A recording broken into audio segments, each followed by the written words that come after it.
Joined by the director of AUKSANO, Johan de Beer.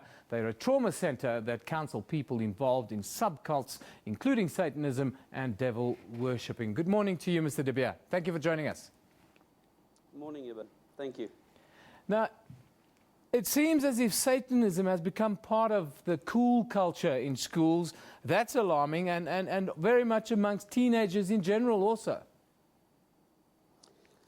Yeah, but that's correct. But I think one must distinguish between what we call Satanism as a religion, or where you get Satanism as a theistic Satanism or philosophical Satanism, and what we call devil worshipping and the devil worshipping gangs that we get currently. Yeah.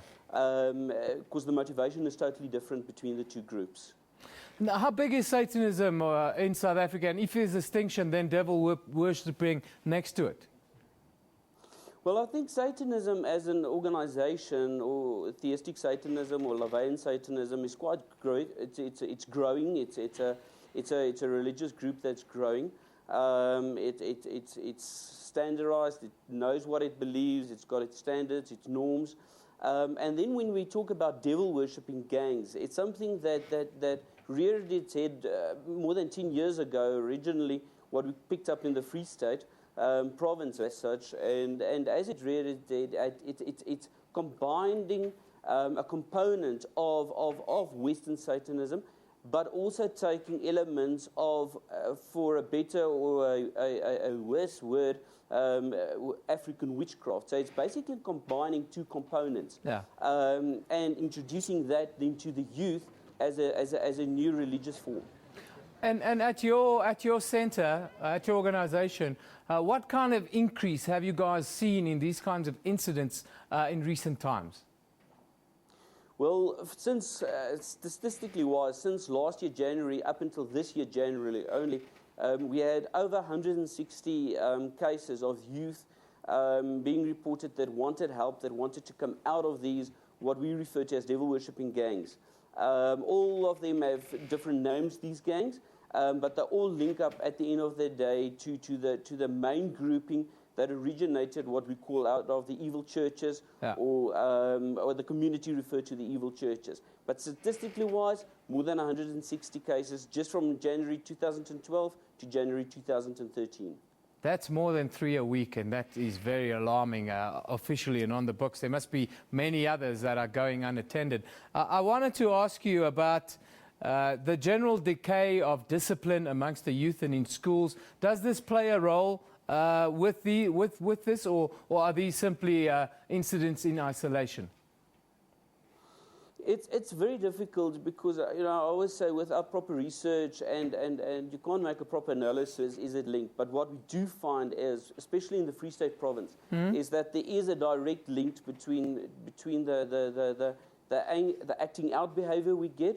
For instance, where one of the gang leaders, for instance, let's say of the IJPs, which fall under the 666 gang, they will then go, the adults will go to the school and will say to some of the pupils, I want you to prove yourself. And then they will be handed weapons and a gang fight will break out on the school grounds, or they will retaliate themselves. So a lot of this is to prove themselves towards the gang or towards this devil worshipping group they belong to. And this is not race specific. Is the trend that it's across all race groups now? It's not race specific. The devil worshipping groups that we found in our Sotho speaking or in the African community originated with them, just like a lot of the European Satanism originated under the white culture. But currently, it is not race specific. It's gone over the cross-cultural. I wanted to ask you about parents and what parents can do, and also what are the signs that parents should be looking out for if their children are involved in Satanist or devil worship practices? I think the first thing that parents must do is don't act out of fear, because what happens is the moment the parent sees I'm losing control over my child, or what they believe they're losing control over their child, they go into fear, and that fear then creates immense anger with them, and then they act out towards this child, and this just creates more rebellion. So one of the things is don't panic, don't go into fear, and seek professional help when you find that your child is involved in a gang or in a devil worshipping group. I think the second component is what parents can look out for. Is a lot of these kids join these gangs or these devil worshipping groups because of a lack of love, because of a need to belong. So what we can look out for is a lot of times sudden SMSings late at night, people calling them, suddenly they need to leave the home, not coming home at all, not pitching up at school, sudden behavioral changes. And then, of course, especially with the devil worshipping gangs as such, you've got this distinctive clothing they wear. So when the child has suddenly a distinctive clothing that links them to the gang or to the markings of the gang, that obvious is a telltale sign, with the tattooing that goes along with it as well.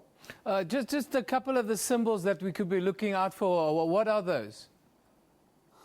Within this new genre of and the murders that's linked to it, what we do find is that a lot of these signs is, especially with the 666s, is the 3 dots that they place on the arms, referring to 666. Yeah. They either will tattoo this or burn this into the arm.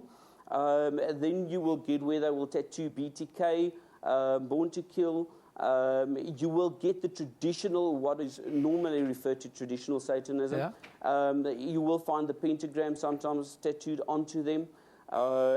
Not that they have the same meaning that you will find, for instance, within normal or Laveyan Satanism, for that matter.